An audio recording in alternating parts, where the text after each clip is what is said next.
I reckon it's about 80% of most professions are actually average or not very good. About 10% are reasonably good, 10% are very good. And I say the best way to know who's good is to do what? Be educated? If you have some knowledge about tax, would it help you immensely in knowing if someone's any good? I mean, I've chosen to educate myself now in many, many areas. I don't just rely on doctors for my health anymore. After a massive health breakdown 10 years ago, I've done a lot of training and teaching myself in health and know how to look after myself. I know how to fix flus very quickly, colds. On the plane coming here, because we flew about 5 hours from Perth, there's a guy over here in Queensland who helped me immensely with a health problem 6 months ago, and he recommended some tablets you can buy which completely cure any jet lag. And I mean, we all had them and couldn't believe the difference. We literally didn't feel any tiredness whatsoever. So all kinds of things like that we've now studied to learn to maintain energy levels, look after our health, all that kind of stuff. Likewise, I've chosen to study and teach myself. I've always been outside the box. In business, I try things that nobody else is doing. Sometimes it gets me into trouble. Sometimes it works. Anyone else can relate to that? Yeah. Likewise, with your accounting and tax, I can tell you now, if you're serious about building wealth, and let me ask the question today, who's serious about actually building wealth today, a financial future? Okay. But every hand that went up should also be serious about understanding tax minimisation and protecting your assets. Robert Kiyosaki in Rich Dad Poor Dad says that every person who's serious about building wealth should, 1, know about sales and marketing, 2, about the skills of making money in finance, everything else, 3 is on law, and 4 is on accounting and numbers. So I'm covering 2 of the 4 areas that Robert Kiyosaki says you should know about to be serious about building wealth. Robert Kiyosaki lost a fortune because he found his wealth was being misappropriated by his accountant. So he even went and taught himself accounting so he could read his own books. And that does help me a lot, I must admit, in my own business, is the fact that I can read books. And so I always say a bookkeeper will do well to defraud me because I can pick up financials, read them, and generally straight away know what's going on. So the key is it's very important to have an understanding about tax, asset protection, and know this. So that's hence why I'm giving you a bit of an introduction today. That's why 21st Century has a 4-hour DVD on tax minimisation, asset protection, which I did back in Melbourne a year ago, to teach and educate you. It's all about education and knowing enough so you can basically keep your accountant accountable. In fact, I'm thinking of doing my next DVD on making your accountant accountable. Who likes that idea? So, blindly trusting your accountant to fix the problem. Successful solution is learning how the law works and understanding the law and tax asset protection. Applying what you've learned and dealing with advisors that millionaires or people doing what you're doing does. Because if you're doing options trading or forex trading or internet marketing or vendor finance properties or anything else, but accountants you're dealing with don't actually know the area, do you think you'll get the maximum claims you should be getting? No, you won't be. Because they don't understand the law and understand the tricks that you can do. And one of the things with myself, I still personally do take on clients under packages, which I'll be speaking tomorrow briefly on. And one of my things I find is I get great delight in finding ways legally to help clients save tax. And I know that when I deal with clients, I can generally get a better result than almost anyone else in my business. Only because, again, I know the area pretty well. I've put a lot of time to learn it. I've been going to wealth seminars for years. I pretty much know every speaker here's strategy, how they work. Some of it I've done myself and do myself. So it's very much about knowing the tax breaks, knowing what you can do. One of the things, for example, is about 2 years ago I worked with a client who their father died, left him about 30 properties through a subdivision. Because of the way the will was done up, they're going to be up for $1.2 million of tax. Just simply by using a few tricks and the way we did it legally, we got the tax down from 1.2 million to 0. Who thinks that's sexy? I can't do what Derek does. Derek can do really good breakdancing in that, the guy at the back there. He's actually pretty good. So ask him to moonwalk for you later on. So Seriously, that's just one example. And there's been various clients, even recently, who I've managed just with a simple bit of, again, legal accounting to get tax reduced. And as I'll show you today, little things like how you structure yourself can make all the difference in how much tax you pay. And I know in my own affairs every year. I mean, recently I had a tax bill come up, and just simply by, again, researching, checking into things a bit more detailed, I've managed to solve 15 grand of tax almost immediately just the other day. Just simply by a couple of little tricks. And my belief is everything counts. Better in my hands than in theirs. So, Alfred the Great, a famous English king, said about ignorance, how knowledge liberates, knowledge is power. The saddest thing about any man is he be ignorant. The most exciting thing is that he knows. So who today is committed to be educated? Because that's what it's about. Knowledge is power. Who thinks that Richard Branson knows more about wealth building than you? I think we can all agree on that one. Knowledge and opportunity. So there's a famous story about Kerry Packer's lawyer, tax lawyer he used to use, a guy called Neville Coombs, which a client who knew Neville Coombs told me about. The story goes that a client, before Coombs worked exclusively for Packer, but this client had gone to 3 or 4 different lawyers to try and get out of a contract which is going to be making him up for $1 million. And they kept saying to him, no, you're stuck with the contract. In desperation, he heard about Neville Coombs and turned up in his office. Coombs takes the guy's paperwork, reads it through, and after 10 minutes, he puts it down and says, okay. He goes, here's the deal. He said, I can get you out of his contract. And the client goes, fantastic, what do I do? Coombs says, pay me, and remember, this is 25 years ago, so it's worth a lot more than that now. He said, pay me a $5 grand check, and I'll tell you the answer.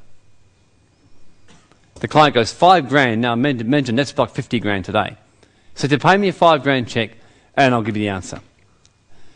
And the guy goes, let me think about it. He walked off. Half an hour later, he walked back in and gave Coombs a check for $5 grand. Coombs gave him the answer. He got out of the contract. Who thinks that kind of knowledge on tap is worth the money? Who here would pay 50 grand to get out of $1 million? Who'd pay 5 grand to save 15 grand you otherwise wouldn't have saved? It's pretty simple, isn't it? And that's one of the secrets about how the wealthy think. Don't so much look on the cost, look at the value. I'm the kind of person that when I buy clothes, for example, I would rather pay $300 for a really good shirt, which will last me a few years, than pay $20 at Target, which will last me a few months.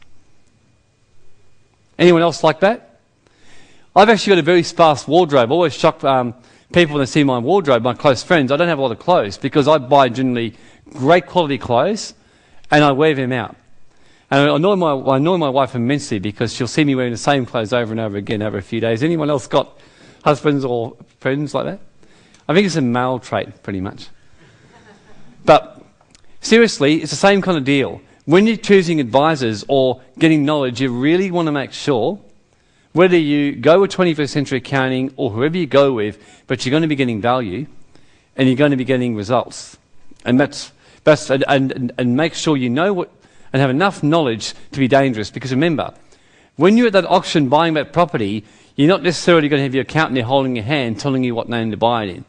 You need to have enough knowledge to know there's an issue. Before I sign this contract at auction or an offer and acceptance, what name do I put this property in to make sure I don't pay twice as much capital gains tax as I could otherwise? What name should I open this broking account that I'm now opening up with the margin lenders or with my Halifax trading to do my Forex trading? How should I be opening my internet marketing account? Are they good questions? And believe me, these are questions that could save you a lot of tax and a lot of problems later on. Because when the ATO are auditing you, and I speak as a former auditor, the ATO don't go by your law of attraction. They don't go by your inspired mindset for the moment. They don't look at that. They just look at the legal form of your paperwork and did you do it properly or are you up for more tax than you should be? Correct? Sadly, that's how it works. They're not going to sit there and have tears and get all loosey-goosey in the law of attraction with you. That's how it works. That said, we had an ATO auditor around our office not long ago on some client matters who we were dealing with. And he and I got talking and he was quite fascinated by the fact, because when he first came was when my neck was really bad back in May. Anyone around one heard me speak when I had that issue with my neck? Yeah, a couple. Yeah, which are completely fixed. And he was around, he first started coming in the office on an audit when my neck was really bad. And so, of course, once he saw my neck was better, he said, oh, my wife's got a bad neck, can you show me how you did it? So I ended up giving him some health lessons and about law of attraction, about all that kind of stuff. And he's quite fascinated, so there you go. So even the ATO, as I say to people, the ATO are people just like everyone else here. So who here is ready to be educated and go beyond the mirror? Okay. Protecting your assets. Or as Lou Harty did, she actually took the T out one seminar. She stuck up and changed her presentation, so protecting your assets. 4 good reasons to protect your assets. And for some light-hearted humour, based on sobering truth though, the world has really gone insane. Here's some warning labels showing how seriously big companies are now taking asset protection. Do not eat on an Apple iPod. Do not use while sleeping on a hairdryer. Anyone ever had like hair drying insomnia? Like, my favourite, an electric rotary tool. This product is not intended for use as a dental drill. I love that one. And this costume is not suitable for flying on a Superman costume. I mean, funny, but based on truth. I mean, I've heard some insane situations. Our local parks now, often many of them don't have swings, and the reason they haven't been doing them in Perth is they're afraid of kids getting injured and suing the council. So they're now getting more safer playground equipment, which are just dead. I remember my cousin many years ago actually watched Mary Poppins movie and got inspired, and he jumped off the roof with an umbrella and actually got seriously injured. So he may have sued the Channel 7, who knows. But seriously, that's where things are going now. That was Neil, by the way, Derek. Okay. 4 good reasons why you've got to protect your assets or your assets. You'll be sued 3 times in your lifetime according to stats. And guess what? As Queensland, you have the wonderful honour of being the 5th worst in the world of lawsuits per head. Give yourself a clap. Well, not really, but New South Wales number 2. Who wants to guess what's number 1? Hotel California. Yeah, so there you go.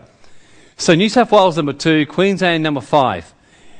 Now, if you're going into business and you're going to start building wealth and going out more and making money, do you think you're going to be higher than the average or lower? Higher. The moment you start getting serious about making wealth, you become a target. You pop your head up above the radar and ding! You know a lawsuit risk. I could do a puppet show from here, couldn't I? You know, that'd be fun, wouldn't it? One time, actually do the whole seminar on puppets. Punch and Judy, you know. Sorry, I think it's the Gold Coast. I think you guys just make me be really silly. I'm normally really straight and normal, aren't I, guys? You guys, I think it's your energy. Don't rely on insurance. Well, the thing is, insurance is fantastic, but as I mentioned to you about PI policies, I faced a nervous week of waiting to see if my PI policy would cover me on that particular claim. So, let me ask you something. On your insurance policies and your rental property and on your car, put your hand up if you've read your policies cover to cover. Someone here has. Wow, you're amazing. I had to. I work for an insurance company. Oh. Well, you cheated, mate. But well done. So there you go. So the fact is, you are relying on the insurer's good grace to cover you. What's your name, sorry? Kurt? Yeah. Do insurers always pay out claims, Kurt? No. They prefer not to? Yeah. Spot on, yep. Why would insurers not want to pay out a claim? They're a profit-making business. They're not a charity. They've got a budget for claims, haven't they, Kurt? They've got an actual budget for claims, and if they're hitting their budget, they're like, yikes, we don't want to pay these claims out. So remember something, if they have got a reason not to pay your claim out, they won't.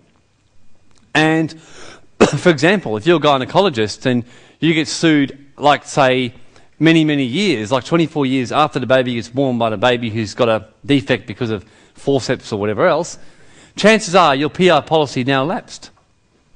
And you may not be covered. Not just that, remember, if you're sued 20 years later after an event, for example, what's likely to have happened to damages award in the meantime? So let's say that your public liability policy 20 years ago was 1 million, but now they pay out 5 million. Guess who pays the other 4 million? Who pays it? So insurance is important, But don't fall into the trap of thinking, hey babe, I'm fine, I've got my insurance. Okay? Not just that, you've got your duty of disclosure, which Kurt I'm sure knows about. You have to disclose everything to the insurer that's material to the contract. If you don't, they can either reduce your claim or, in a worst case scenario, not pay you at all. Who here has declared all your speeding fines and infringements to your car insurer? You're good. Wow. Few good people here. Most people haven't. If the insurer goes to pay out and that comes up, that could be an issue. Yep, spot on. My wife used to work in car insurance, and she said the number of abusive calls she got when they were declining claims because people hadn't properly told them stuff. One of the ones that happened, I can remember, was they'd insured somebody, and what happened was on a particular day, the 22-year-old son, because the policy didn't cover anyone under 24, and the 22-year-old son had to race down the shops, and he did, and smashed the car. And she had the father abusing for 20 minutes because they refused to cover. So, believe me, you want to have asset protection because insurers will not always pay out. Okay? Third, governments want your money. Don't steal from whatever you do because the government hates competition.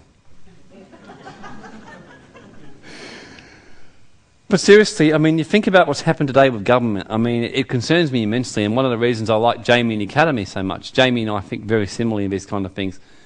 When you've got governments like in WA now that have passed confiscation laws where you can have your house confiscated from you under proceeds of crime legislation, just like that, I mean, it's pretty serious stuff. And we were told in West Australia 10 years ago, it's only for the bikies. We'll never enforce it unless you're a bikie. They've just now doing a test case on a guy who grew cannabis in his backyard. The court actually, although they found him guilty, said it's a minor offence, you've never offended before. They gave him a spent conviction, which means there's no conviction. They're still trying to get his house off him.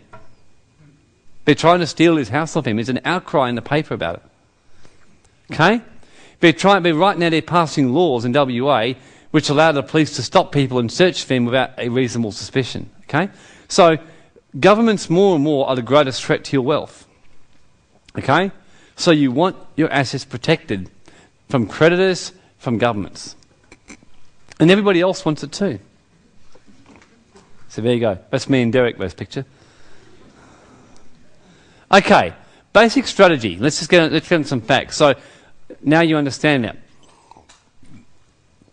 Now, if you haven't structured yet, or if you're in the process of doing it, keep this in mind. Straw man, person of substance. Now, let's just find, is there a couple here who doesn't mind being an example, who one of you is like at risk in business and the other one stays at home? Anyone? You are. Oh, perfect. We both work. You both work? Employed? Self-employed, full-time. You employed? Yeah. And you're self-employed? Yeah. Ah, okay, you're a good example. What's your names? Sean? Ingrid. Sean Ingrid, hi. So, Sean's self-employed. Do you run through a company or in your own name? Trust. A trust? Okay. You're actually a good boy. Good boy. Yes, he's got things. But okay, a perfect example. Now, Sean and Ingrid, so Sean's self-employed. What do you do for work, Sean? Personal trainer. Okay. That's actually quite a good example here. And Ingrid, what do you do? Personal training. Oh, you do? Yeah. But you're employed. Okay. Yeah. Now, of the two of them, who's at high risk of being sued? Sean. Why? Because he's more likely to have money. That's one way of looking at it. What's the other reason? There's a very simple reason. He's self-employed. He's in business. That's right. So his risk is higher. Because people are far less likely to sue an employee, even though they can, because it's harder than it is for a business person. Okay? So therefore, who should really control the assets in his family? Sean or Ingrid? Is that pretty clear? Okay. So who should be the one putting their name at risk out there in terms of not Sean or Ingrid? Okay, Ingrid should be the one controlling the assets. Sean should be the one putting himself out as a sacrificial lamb. So in other words, Sean should be the director of any companies where there's a lawsuit risk. Ingrid should not be on that at all. Let me ask you something. How many people here are joint directors of a company? This room. Yeah, there's always a few. So for example, with Sean's trust, who should be the director of that trust? Sean and Ingrid or just Sean? Spot on. Is that pretty clear? So, the idea, so now let's say that Sean and Ingrid want to buy shares, okay? Who should control the shares, Sean or Ingrid? Ingrid, agree? Or a family trust which Ingrid controls, agree? If Sean and Ingrid want to buy a property, who should control that, Sean or Ingrid? Ingrid? Is that pretty clear? Ingrid's liking this more and more. Oh, don't worry, my wife loves this. She's told me, you better behave yourself, buddy. Now, Ingrid loves this one. So, Sean, you better behave yourself, mate. Okay. Do you all get the concept? Is that pretty clear? Clear as mud?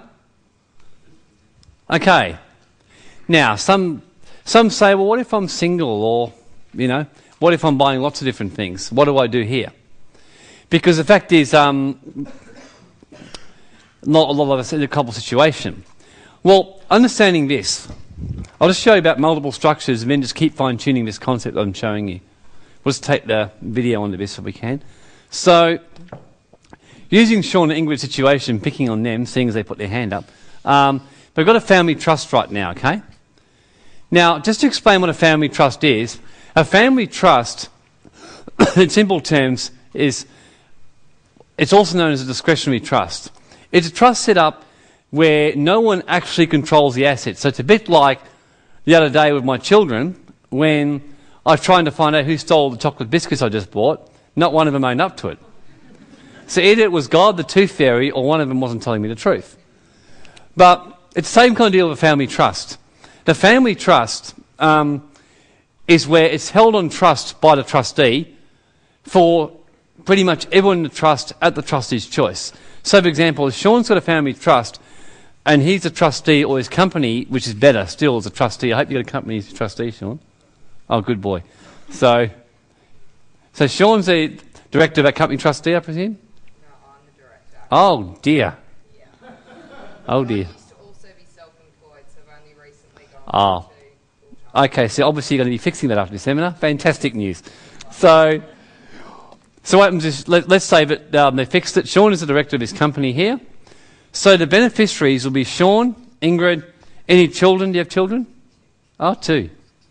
And any companies they control, and any charities as well included, okay? So pretty much any of those people are entitled to get that